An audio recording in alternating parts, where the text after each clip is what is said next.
تهفو النفوس لتسعدا ومضت تفتش في الدروب، وإذا السعادة في الهدى لولاه ما سعدت قلوب، وإذا السعادة في الهدى لولاه ما سعدت قلوب.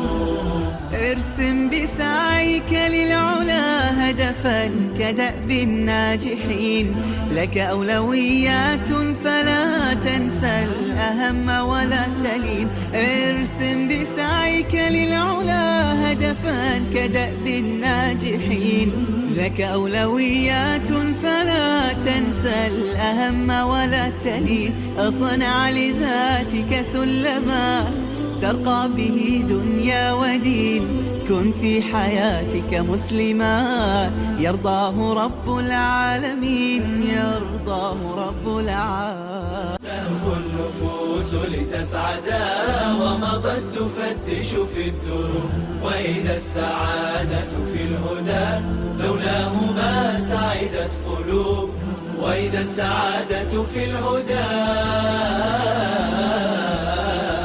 لولاه ما سعدت قلوب. ارسم بسعيك للعلا هدفا كدأب الناجحين، لك أولويات فلا تنسى الأهم ولا تلين. على آله وصحبه أجمعين. أهلا بكم في سلسلة حلقات المحاضرات الشهرية للنساء. حلقة اليوم إن شاء الله حلقة مميزة جدا. عندنا سمينار طبي إن شاء الله، حتكون مختلفة جدا. اللي هو عندنا فقرتين، فقرة السمينار الطبي وفقرة الدكتور محمد عبد الرزاق. في الأول أحب أعرفكم بالأخوات الدكاترة اللي معنا. عندنا الأخت شهد الرمضاني، عندنا الأخت جنات القرشي، عندنا الدكتورة الأخت رفات القرشي أيضا. عندنا 3 أخوات. نتمنى أن تتفاعلوا معنا في هذه الحلقة اليوم. أي أسئلة عندكم يا ريت إنكم تتكلموا بأريحية وتطرحوا كل الأسئلة اللي تبغوها. نستهل الحلقة اليوم بالأخت الدكتورة شهد. ارسم بسعيك للعلا هدفا كدأب الناجحين. إن شاء الله the talk will be يعني نص عربي ونص إنجليزي. صار أوكي. وإذا أكو شيء يعني ما فهمته علي بس وقفوني وإن شاء الله نجوى تشرح لكم. إن شاء الله. So we've split our talk into 3 sections, and it's just basically to give you an introduction to dentistry and a little bit of good pointers about what we have in the dental world, what the NHS dental system is about, what private dentistry is about, and a little bit about how to look after your teeth in general and the different products that are available as well. When you walk into a supermarket and you see lots of different toothpaste and lots of different mouthwashes and you just think, what's the best, what is the best for my teeth, what is worth spending the money on and what's not worth spending money on. So inshallah, I will gauge the audience. If you all start falling asleep, I will make you all stand up and then swap sides and come back again. So the topic today is we've based it on a healthy smile equals a healthy life, because our smile is extremely important. It is how we communicate with people. It's the first thing that people see when we smile at each other. And really, we use our teeth every single day. Not one of us doesn't use our teeth every single day. It's probably the most part of the body that we use. So it is really, really important that we look after our teeth and we look after our gums, and we, make sure that it's something that we can maintain throughout our life, inshallah. So a little bit, I'll run through this very quickly, but I think a lot of patients, when they come in, they don't know the difference between types of dental practices that are available here in the UK. We have dental practices that are based on the NHS, and we also have dental practices that are private. So they always say to me, right, what's the difference? Can I have this on the NHS? Can't I have this on the NHS? The best thing is if you can find a practice that is an NHS practice, there'll be certain treatments that you can have, so there's certain fillings that you can have on the NHS, and certain things that you can't have on the NHS. For example, dental implants. One of the sisters asked me, هل زراعة الأسنان ممكن واحد يعملها على NHS? Unfortunately, no, we can't at this point in time. There is no funding for implants on the NHS. So there's 2 types of practices. When you register as a dental practice, you want to know is it an NHS practice or is it a private practice? Those are the two things that you need to know. So once you've got that out of the way, I'll talk a little bit more about NHS practices, because I work in a mixed practice, both NHS and private. And every time our patients come in, they say to me, why do I need to fill out the same forms over and over again? So I think it's really important, especially as a community, we know what to expect when we go into these places, because if knowledge is power, so the more that we know, the better we come across, the more information we have, so on and so forth. So there's three things that we'll get you to do. There's three forms here, and I'll talk a little bit about each one and why it's important that we ask you to fill out these forms. So the first bit is quite an obvious one. Each and every one of you will get a medical history form, and we will ask you about your personal details on it, so your address, your date of birth, your contact details, but also your medical history.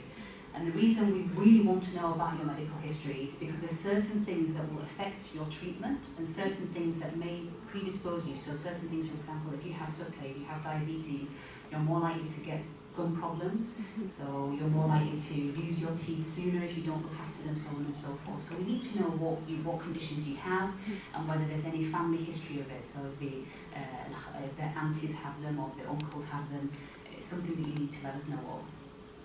Also, the things that we like to know is blood pressure. Do you have high blood pressure, low blood pressure? Again, because it means that certain things that we would normally use we may change. So we may give you a different local anaesthetic to numb up teeth, so on and so forth. And then finally, medication. What medication you take. It's really important. If you go visit your dentist and you've not been before, please, if you have a recent prescription of all your medications, bring it in with you. It makes our job so much easier. So just bring that in with you, just so that we know what medication you're on. Sometimes we want to give prescribed medication, but if you're taking something, it interacts with the medication that you're taking. So you want to let us know what it is that you're taking, inshallah. And then they always ask me, do I have to fill this out every single time I come in? Sorry, yes. If you're coming for a checkup, yes, we need to refill these, especially your medical history, every 6 months or every time there's been a change. That's when we want to update your medical history. So this form, I don't know whether you've seen this form when you've been to dental practices. Yeah. This is basically based for all NHS practices will give you this form. Currently it's now blue in colour, used to be green.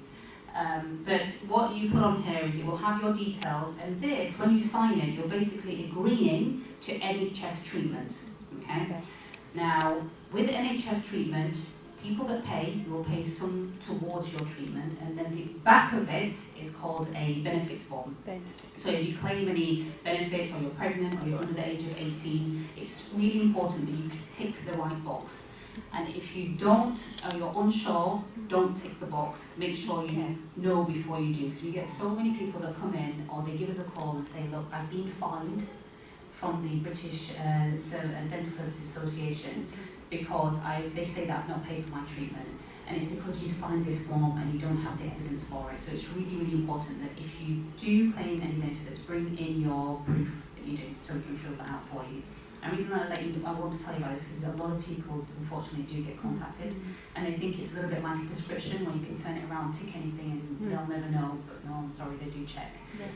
The other one that I wanted to let you know of is, before, a few years ago, anyone over the age of 60 could claim free dental treatment. Unfortunately, that's gone now. So even if you're 60 and you receive a pension, you still have to pay for your treatment unless it's pension credit guaranteed. So if it's pension credit guaranteed, you know you don't have to pay. But if it's just a standard pension, unfortunately you do. It's not my rules, it's the government's rules. Okay. So that's the FP17. And finally, the last form we get you to fill is this treatment plan form. Again, has everyone seen this form before?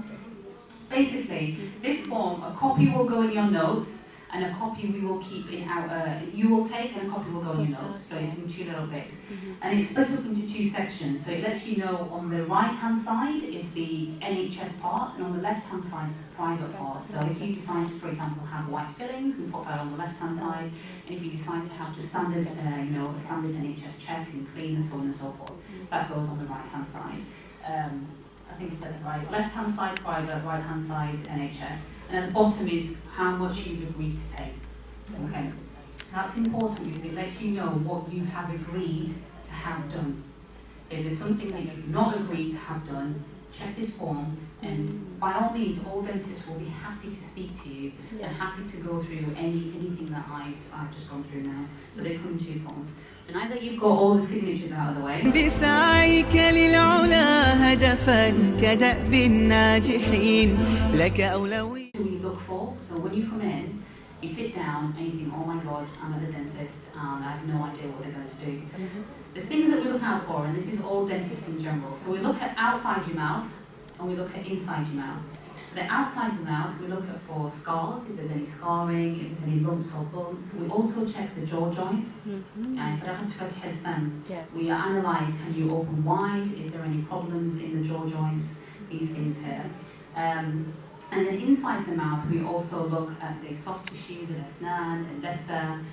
We look at all these things inside the mouth, and we'll go through a little bit later about the different types of things that we sometimes see and how we treat them. So my colleagues will present later.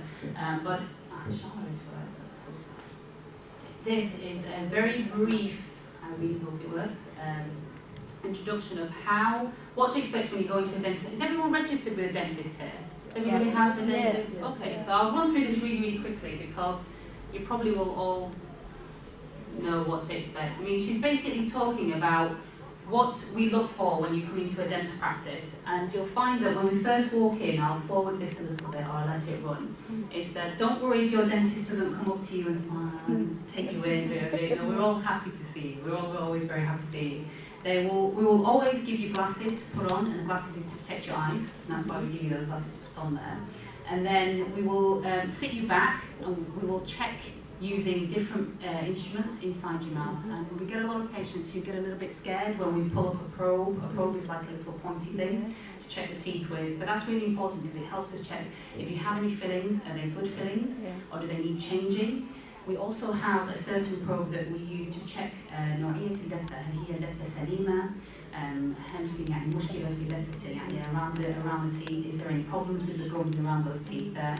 So these probes are what we use. All dentists will use those. So don't be frightened if your dentist all of a sudden picks something and it looks a little bit sharp. They're not going to hurt you with it.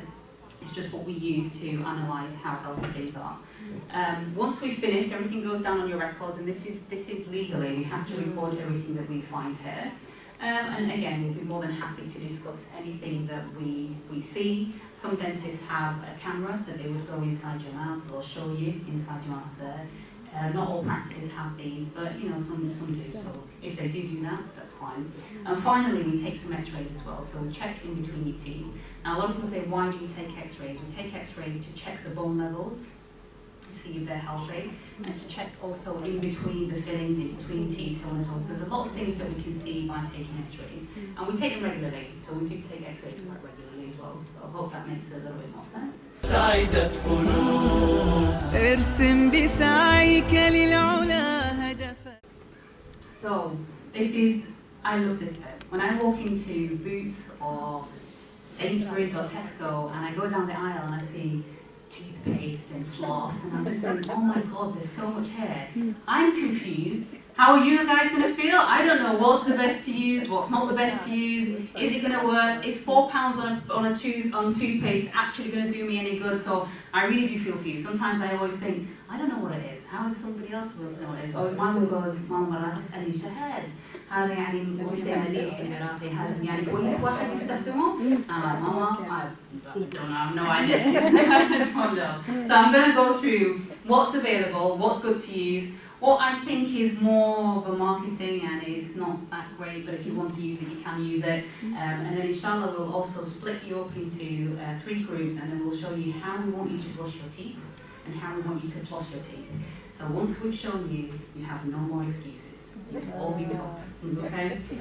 So the first thing, first and foremost, is toothpaste. And there's different types of toothpaste. The most popular one, or the one that we always talk about first, is what we call anti-decay toothpaste. There's 2 brands here that I've put down, but there's many others. This Colgate, you can see on the side it says cavity protection. And the one underneath is the one that your dentist may prescribe for you, so it contains a higher number of fluoride. All these toothpastes have one thing in common, and they all contain fluoride.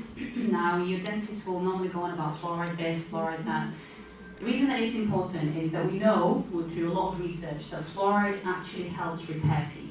So if you have a very small hole that's just started, and this is important for children as well, if they have a very small hole on their teeth, فإذا يعني مادة الفلورايد كثير مهمة. إذا السن يعني السوس بداية السوس وواحد يستخدم هذا المعجون الأسنان, so you start to use this dental toothpaste, you can actually help the tooth to repair. So it will make that hole, it won't grow and become a full tooth, but it will stop it from getting any worse. So it's really, really important that this is, when you buy toothpaste, always check to make sure it's got the right amount of fluoride in it. And I'll show you how to check for the fluoride as well on the toothpaste. The other thing that we know is that it strengthens your teeth. So fluoride actually makes your teeth stronger. And resistant to acid, يعني هي البكتيريا في الفم. بكتيريا الفم تفرز مادات حمضية أو حمضة. And this causes the tooth to dissolve, so it makes the tooth become soft, and then you have a hole in that tooth there. So we know that using fluoride will actually make your tooth stronger, so that it's more likely to resist the effect of the acid from the bacteria or from the food that we eat. And the final thing, we know that fluoride and bacteria, they don't like each other. So fluoride and bacteria really don't get along. So if you use fluoride toothpaste, you reduce the growth of plaque. And plaque, we'll touch on a little bit later. So plaque is basically little bits of food and bacteria that come together and they form a wall on your teeth. So when you look inside your mouth and you find this like a soft yellowish on the top of your teeth or around your gums, that's plaque. And plaque, if left on a tooth surface, will start to dissolve your tooth and it will start to form a hole after that. So that's why it's so important that you get rid of the plaque. So this is what we have. The second type of toothpaste is called anti-tartar or anti-plaque toothpaste. And they contain two active ingredients, either this one here. So by all means, if you want to write these down, or if you're taking videos or pictures, just look for these active ingredients on your toothpaste, because you're spending money and you want to make sure that you're actually getting toothpaste that is beneficial to your, not only your teeth, not just الأسنان, بس للثة as well. So this one here, the top one, I don't see very much anymore. It's Colgate Total is a very good toothpaste to use, because it's not only good just for your teeth, it's good for your gums as well. So it's got both fluoride and it's got the triclosan in it as well. There are other toothpaste such as Oral-B. Oral-B, I don't mind, it's quite a good toothpaste, but Colgate at the moment, they've got a lot of research on that. And finally, nearly, the last toothpaste is we've got, if your teeth are sensitive, so you've got lots of sensitive teeth, there are toothpastes that are available for sensitive teeth, and my colleagues later will talk a little bit more about sensitivity. But if you do have sensitivity and it's very bad, please see your dentist, because it may be something else. يعني ممكن هي المشكلة مو بس مشكلة حساسية أو ممكن في مشكلة في السن هو نفسه، فلازم واحد يعني يشوف طبيب الأسنان إذا في يعني هاي sensitivity. We may, as dentists, recommend you use these. My current favourite for Sensodyne is one called Rapid Repair and Relief. It comes in a green box or green writing. And it is very, very good for sensitivity. That's the one that I prefer. There are other ones that are available, but personally I prefer the Rapid Repair and Relief. If your sensitivity is very bad, again, your dentist may be able to prescribe different toothpaste that are available for sensitivity. So that's why I will say, please see your dentist. Okay. These ones, you know, always you get toothpaste that say whitening, they make your teeth whiter. I'm not convinced. I'm really not convinced. I don't know whether my colleagues would agree, but they don't really work very well at this point in time. No. The reason is they contain silica, and silica basically means like little bits of sand almost. So if you were to have a plate with a stain on it, and to clean it, you'll use a brush that's hard. It's the same sort of technique, is that they use silica, which is harder almost, to scrub away the stain on your teeth. And some of these toothpastes are actually very, very abrasive, so it means it will wear your tooth down and wear your gum down. So you end up wearing your teeth and your gum, which can sometimes cause more problems. So normally I say, yes, if you use them and you like them, by all means you can continue. I can't stop you from using them, and we don't have evidence to say stop using them, but personally, I never buy whitening toothpaste. I just don't think it works. If you want white teeth, then the only thing that will really whiten your teeth is tooth bleach. bleaching, special tooth bleaching gel, which is available from the dentist. There are now Colgate have brought one out called Max White. I've not tried it, so I can't tell you whether it works or not. But especially this Arm & Hammer, I find too abrasive, as in it's too strong for the teeth and causes sometimes more problems than بسعيك للعلا هدفا كدأب الناجحين لك أولويات فلا Okay, another bit, toothbrushing, really, really important. I always get asked, what's best? شنو أحسن, an electric toothbrush or a manual toothbrush? Personally, I recommend electric toothbrush. Reason being is it does the moving for you. So all you need to do is put it on the side of your tooth and move it around. Don't scrub with your electric toothbrush because you will cause more damage. So you just need to put it on the tooth and then move it around.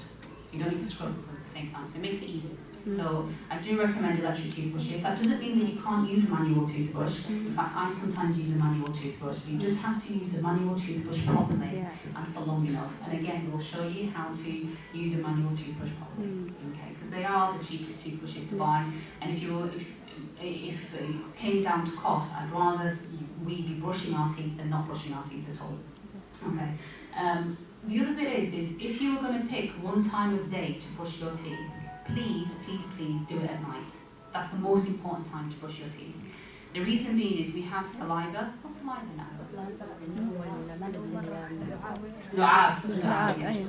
اللعاب. When we go to sleep, يعني إحنا من واحد ينام نسبة اللعاب في الفم disappears. It goes, almost becomes zero. Well, not quite, but almost. Or the saliva, the lu'ab, is really, really important to protect your teeth and keep your teeth nice and cleansed, so it helps clean your teeth as well. So if you've not brushed before you go to sleep, you've got all the food that's left on the teeth, all the food on the gums, lots of bacteria, no saliva, plenty of hours, and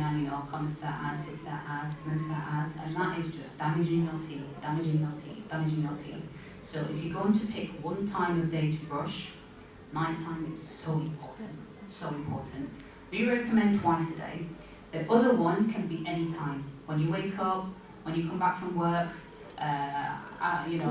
when the children come back from school is a really good time as well to get them to brush. So last thing at night and any other time during the day. Normally it's when you first wake up or when you go to sleep. This is a really good one as well. When you've eaten, wait at least half an hour to an hour before brushing your teeth, because we know that your teeth become softer after you've eaten. So if you're brushing, you can actually wear away the tooth surface. And this bit, 2 minutes, is an average. I want you all today, when you go home and start brushing, put the timer on your mobile phone, because we all have mobile phones these days, and press start. Turn it round so you can't see anymore, and start brushing. Ah, okay.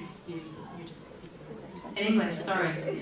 All the mother they are speaking. Okay, so yeah. we have to do bit by bit. Yeah. Okay. وإذا السعادة في الهدى لولاه